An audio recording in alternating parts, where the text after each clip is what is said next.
김진욱 헌법재판소 선임연구관, 이 사람에 대해서 국민의힘에서 제기한 의혹인데, 이 제기한 의혹 자체가 상당히 심각합니다.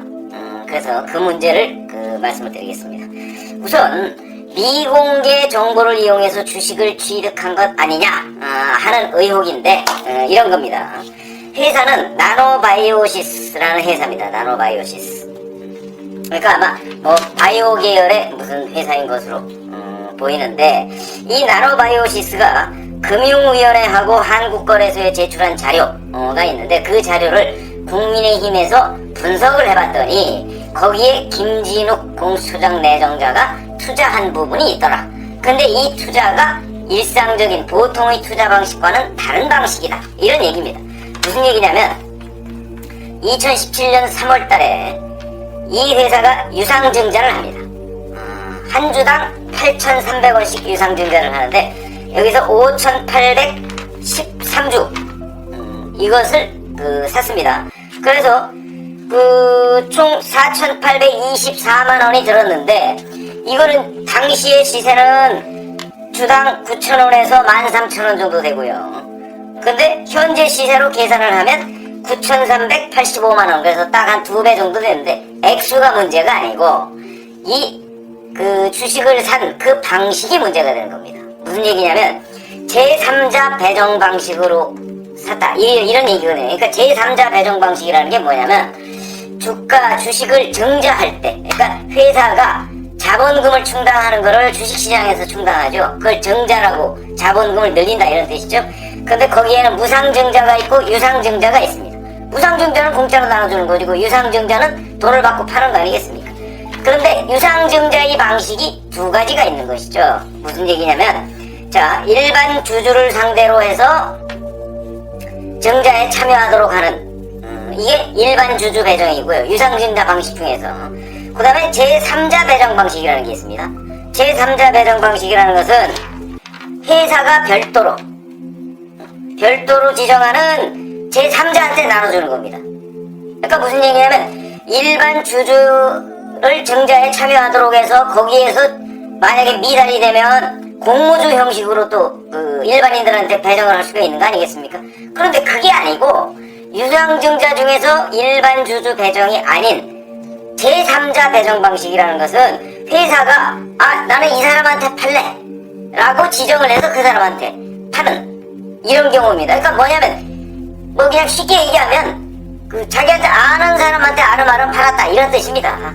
그런 뜻인데, 이거는 대개 언제 적용을 하느냐 그러면, 이제 회사 같은 경우 주식회사에서 뭐 대주주 일가나 친인척이나 이런 특수관계인 그런 사람들을 지목해서, 이거는 5,000원짜리인데 이거 사기만 하면 만원대, 뭐 이런 식으로 해서 너 가져 이렇게 된 그런 경우이거나, 아니면 기업이나 금융회사 이런 뭐 기관 투자가들한테 이런 제3자 배정 방식을 취한다고 합니다.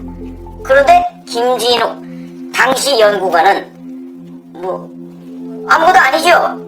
그런데 문제가 이제 있습니다, 여기에. 그러면 어떻게 제3자 배정 방식으로 이 주식을 샀을까 하는 것이 이제 문제가 되는데, 여기에서 이제 바로 이 회사 대표인 김모 씨라는 사람과 김진욱 공수처장 내정자 간의 관계가 문제가 되는 겁니다. 물론 이 관계는 아직 객관적으로 드러나지 않았습니다. 근데 의심을 살 만한 아주 핵심적인 무슨 연결고리가 있는 것으로 보입니다. 무슨 얘기냐면, 자, 김진욱 공수처장 내정자는 2001년부터 2002년까지 미국의 하버드 대학의 로스쿨에서 법학 석사를 했습니다. 하버드대 로스쿨 법학 석사를 2001년부터 2년까지. 그런데 이 회사 대표인 김모 씨는 1996년부터 2006년까지 하버드대 메디컬 스쿨의 연구교수를 했습니다. 그러니까 하버드대에서 있었던 기간이 겹칩니다. 물론 이 나노바이오시스 김모 대표라는 사람이 훨씬 오랫동안, 이 사람은 하버드대 메디컬 스쿨에 거의 10년 동안이 있었더군요. 그렇게 있었던 것이고, 김진욱 공수처장 내정자는 한 1년 정도밖에 없었던 것이죠. 그런데 그 기간이 겹칩니다.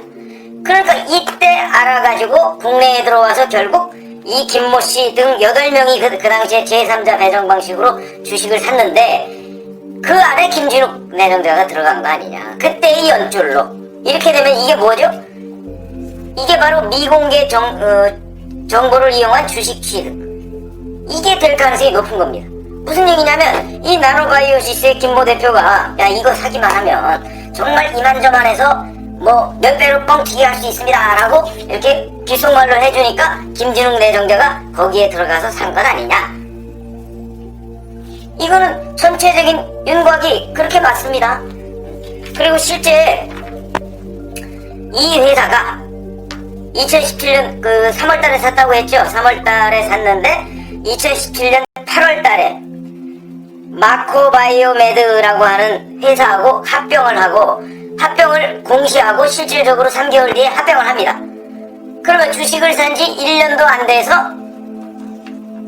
새로운 회사와 합병을 하는데 이 회사가 코로나 진단 키트를 만드는 회사입니다. 그러니까 무슨 얘기냐면 이 회사가 이 마코바이오메드라는 데하고 합병한다는 사실을 미리 알고 코로나 진단 키트를 만드는 그 사실을 미리 알고 주식을 2017년 3월달에 산 건 아니냐. 어떻게 알았을까? 그거는 결국 나노바이오시스 김 대표로부터 사전에 들었을 것이다. 이제 이렇게 추정을 할 수가 있죠. 그러면 이 마코바이오메드랑 합병한다는 사실 자체가 미공개 정보가 되는 겁니다. 그렇죠? 그래서 이제 미공개 정보를 이용한 주식 취득. 이것이 이제 문제가 되는 것인데, 물론 2017년 8월이고 3개월 후면 실질적으로 2017년 11월 달입니다. 그러면 이때는 코로나 사태가 이렇게 번지지는 않을 때입니다. 그렇죠? 코로나 사태 잘 아시다시피 2019년 12월에 중국 우한에서 발생을 했죠. 그러니까 이때는 코로나 사태가 번지기 전입니다. 그러니까 코로나 진단 키트라는 문제가, 그러니까 이런 식의 그 어떤 뭔가 이 전염병 진단을 할 수 있는 그런 걸 만드는 회사가 엄청나게 뜰 것이다. 이걸 사전에 알았다. 이거는 아니죠. 왜냐면 그 코로나 사태가 발생하기 전이니까. 그러나 다만 이 마코바이오메드라는 이 회사가 뭐 코로나를 비롯한 전염병류 뭐 이런 거에 진단 키트를 만드는 회사다 하는 사실은 충분히 알았겠죠. 그런데 하여튼 그 회사랑 합병한다. 이 나노바이오시스가 이 정보를 미리 그 회사 대표로부터 알고 권유를 받아서 하버드대 같이 다녔다는 그런 그 인연으로 인해서 권유를 받아서 주식을 사고 그 주식이 현재 한 2배 정도로 올라 있다. 이거는 곧 미공개 정보를 이용한 주식 취득이 아니냐. 그러면 미공개 정보를 이용한 주식 취득은 유죄냐. 최근에 정경심 동양대 교수에 대한 재판이 있었죠. 12월 23일 날인가요? 그때 재판이 있었는데 거기에 보면 이 얘기가 나옵니다. 무슨 얘기냐면 미공개 정보를 이용한 주식 취득, 이게 유죄로 인정을 받았습니다. 무슨 얘기냐면 정경심 교수가 코링크 사모펀드 코링크라는 데를 통해서 투자를 한 2차 전지업체가 있죠. WFM이라는 데가 있습니다.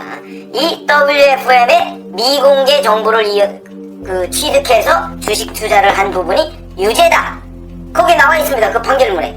그러니까 김진욱 내정자의 경우에도 이게 만약에 사실이라면 이 나노바이오시스 김모 대표와 어떤 그 인연으로 인해서 미공개 정보, 그러니까 마코바이오메드와 코로나 진단 키트를 만드는 마코바이오메드라는 회사와 합병하다는 사실을, 합병하면 주가가 뛸 것이다 라는 사실을 미리 귀뜸을 받고 이 정보를 취득했다 하면 정경심 교수가 그 사모펀드를 통해서 이 WFM이라는 2차 전지업체에 투자해서 뭐 돈을 벌었다 하는 거와 똑같은 얘기가 됩니다. 그럼 이건 또 뭐가 문제냐? 아니 공수처장이라는 사람이 이런 것들을 수사해야 되는 사람 아닙니까? 그런데 자기가 바로 미공개 정보를 얻어서 그걸로 투자를 해서 돈을 벌었다. 이렇게 얘기하면 이거는 공수처장 될 자격이 없는 거죠. 그래서 이 부분에 관해서 아마 기자들이 물었더군요.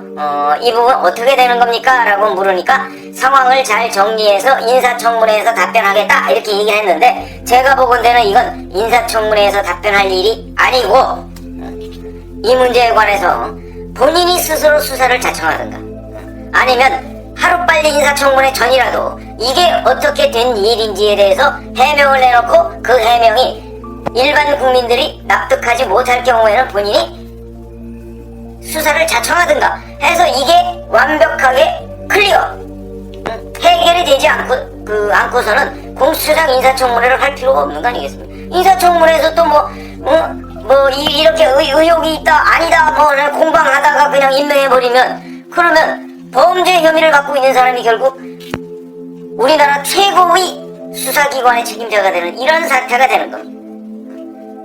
이런 심각한 일이죠. 그렇기 때문에 저희가 그냥 기자 감각으로 보면 이거는 아주 심각한 문제가 있는 것으로 보입니다. 그러니까 이 부분에 관해서 김진욱 공수처장 내정자가 인사청문회까지 기다릴 일이 아니다. 하루빨리 이 부분에 관해서 해명을 하고 이 해명에 대해서 검증을 받아라. 이런 말씀을 드리겠습니다. 이거는 김진욱 공수처장 내정자가 공수처장 적임자냐 아니냐 이런 일반적인 얘기하고는 좀 다른 지금 범죄 혐의가 있는 것으로 보이니까 그 부분에 관해서 설명을 듣자 하는 거는 우리 일반 국민들의 알 권리에 속하는